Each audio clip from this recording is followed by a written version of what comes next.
Welcome to this deep dive. Today, we're really zeroing in on Dr. Yunus's views. Specifically how he thinks Bangladesh should be preparing, considering the possibility of an India-Pakistan conflict. Right. We're digging into a recent YouTube discussion on this, featuring Dr. Taj Hashmi and Rezaul Karim Roni. It's about national security in a, well, pretty tense neighborhood. It really is concerning. You've got two nuclear powers right there, neighbors with a, let's say, complicated history. And any flare-up is obviously serious business. Plus, you have the ongoing instability in Rakhine, which kind of puts Bangladesh right on the edge, a potential frontline state, even if it's not directly involved in an India-Pak thing. Exactly. So our goal here, for you listening, is to unpack what Dr. Yunus is actually saying about getting ready. What are his concrete suggestions? And what does that mean for Bangladesh's security thinking right now? We're pulling this straight from that Hashmi and Roni conversation. Okay, so that discussion, it seems they jumped right into the tensions. Yeah, Mr. Roni apparently described this feeling, this war atmosphere, especially coming out of Indian media. Which just shows how real the worry is, doesn't it? A potential clash between nuclear-armed states. Absolutely. And it's not just media hype, is it? The Pakistani foreign minister they mentioned even took it to the UN. Appealing to stop what they termed India's madness. That's pretty strong language. It tells you how seriously some are taking it. Definitely. So in that kind of climate, Dr. Yunus's take on war preparation becomes really interesting. Because he's known globally as a peace ambassador, right? Against war, fundamentally. Correct. But he states quite clearly, apparently, that preparing for war is very necessary. Which sounds like a bit of a contradiction initially. It does, but his reasoning, as presented, is pragmatic. He basically says, look, when you face constant threats in your region, you just have to be ready. It's about acknowledging a tough reality, even if you're working for peace. And that leads him and the discussion to look at other countries. How do they handle preparedness? Switzerland comes up, doesn't it? Yeah, Switzerland. Fascinating case. They haven't been in a war for, what, over 150 years? Something like that. Yet they have mandatory military training, conscription, for all 18-year-olds. It's a powerful example. A country synonymous with neutrality still thinks widespread training is crucial. Singapore is another one they brought up. Compulsory service for men, 2.5 years. And that interesting point about women in the same age group getting seniority because the men are away training. Right. Plus, they have annual refresher training, too. It's ongoing. They also mention others, like Sweden, Norway, Finland. Smaller populations, but still capable of mobilizing significant forces quickly. So the point isn't just conscription itself. It's about having a large part of the population trained and ready. Exactly. It's about that ability to scale up fast, a trained reserve.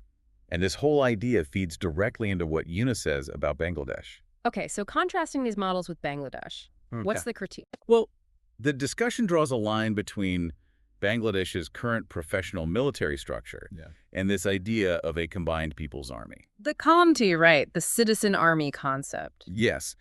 The argument put forward is that this kind of people's army, this broad citizen training, is a better deterrent, especially when you're facing a much larger neighbor like India. The idea is that having millions trained, even basically, adds a whole different layer of defense.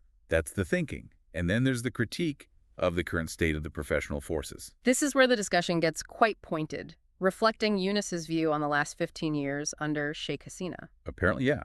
Alleged underinvestment, lack of modernization. They mentioned specific things. Like shortages of ammunition, torpedoes, missiles for the Army, Navy, and Air Force. That's what was claimed in the source discussion. And they use that phrase, Nidhiram Sardar. Can you explain that for listeners? It's basically an analogy for something or someone that looks imposing but is actually weak or ineffective. All bark, no bite, sort of. So a pretty harsh assessment from Yunus's perspective, suggesting the military isn't truly prepared despite appearances. Based on that assessment, yes. And it leads directly to his call for action. Which is? Funding. Allocating serious money to build up a strong Army, Navy, Air Force, properly equipped with modern tech. But not just equipment, right. He also stresses the people aspect again. Absolutely. Mandatory military training, ready for the general population, directly mirroring those Swiss and Singaporean examples. It's a consistent theme, hardware and a trained populace. And interestingly, the discussion also noted his recent appointment of a national security advisor, Dr. Khalilur Rahman. But the timing was mentioned, that it came quite late. Yeah, the implication being maybe this high-level focus on national security strategy should have come sooner, given the circumstances. Okay, so beyond the immediate military side, did the conversation touch on broader policy? It did. There was a call for a clear national sovereignty policy, one that applies equally to everyone. India, Pakistan, the U.S., China, whoever. No special rules for anyone, just Bangladesh's interests first. That seems to be the idea. Yeah. And central to this is, again, the People's Army concept. The Danai already mentioned, but the scale they mentioned was huge. It was. Talking about potentially 2 crore people, that's 20 million with basic weapons training. Compare that to the current forces. Maybe 5 lakh, including police, BGB, 500,000. Roughly, yes. So it's a massive conceptual shift in scale they're advocating for. And underpinning this is a pretty blunt assessment, wasn't there? That quote. Ah, yes.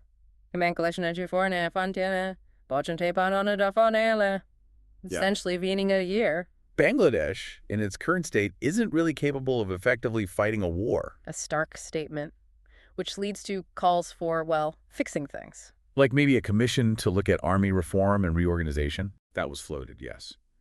The overall message is one of, frankly, vulnerability and the urgent need for national unity to even start addressing these things. The discussion also touched on the foundations of geopolitics itself, didn't it?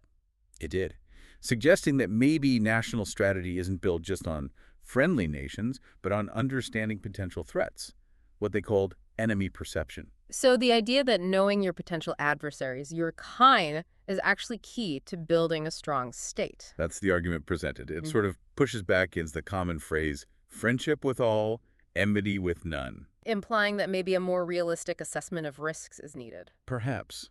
Prioritizing national interest in what can be a competitive world. But it wasn't all defensive. They also talked about opportunities for Bangladesh. Yes, framing the current multipolar world where power is more spread out as a potential opening. An opening for Bangladesh to become a more significant player. Right. Highlighting its assets, the large seaport, its connections with India's northeastern 7 sister states. Seeing those as points of leverage. Potentially, yes. They even floated the idea of Bangladesh becoming a new emerging guardian in South Asia. A counterweight, perhaps, to perceived Indian dominance in the region? That seemed to be the subtext. But crucially... Not through conquest or anything like that. No, absolutely not. It's about using its position and assets smartly to become a new influential pole in this shifting global order. Makes sense. But to do any of this, internal factors matter hugely. Critically, the discussion really hammered home the need for national unity, getting beyond political infighting. They used that phrase, the thief-police game, between parties and the government. Yes, calling for an end to that dynamic, urging real cooperation. And transparency, too, Yep. especially on national security issues. Definitely. Things like humanitarian corridors, defense deals the need for openness to build public trust, and that essential cohesion. Okay, so let's try and wrap up the key takeaways from Dr. Yunus's perspective, as presented in that discussion. I think the absolute core is the urgent call for enhanced military readiness.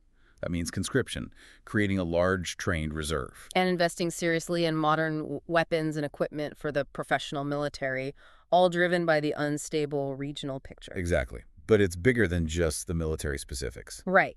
It ties into needing a clear, assertive national sovereignty policy, a pragmatic geopolitical strategy that, well, acknowledges potential dangers. And fundamentally, the need for internal unity.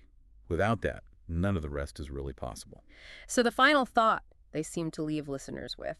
It's this imperative for Bangladesh to really define its place, its geopolitical foundation, and actively strive for influence and respect in this changing world. Almost like a call for a real revolution. But focused on achieving true national security and, well, liberation in this modern context. A powerful concluding sentiment for sure.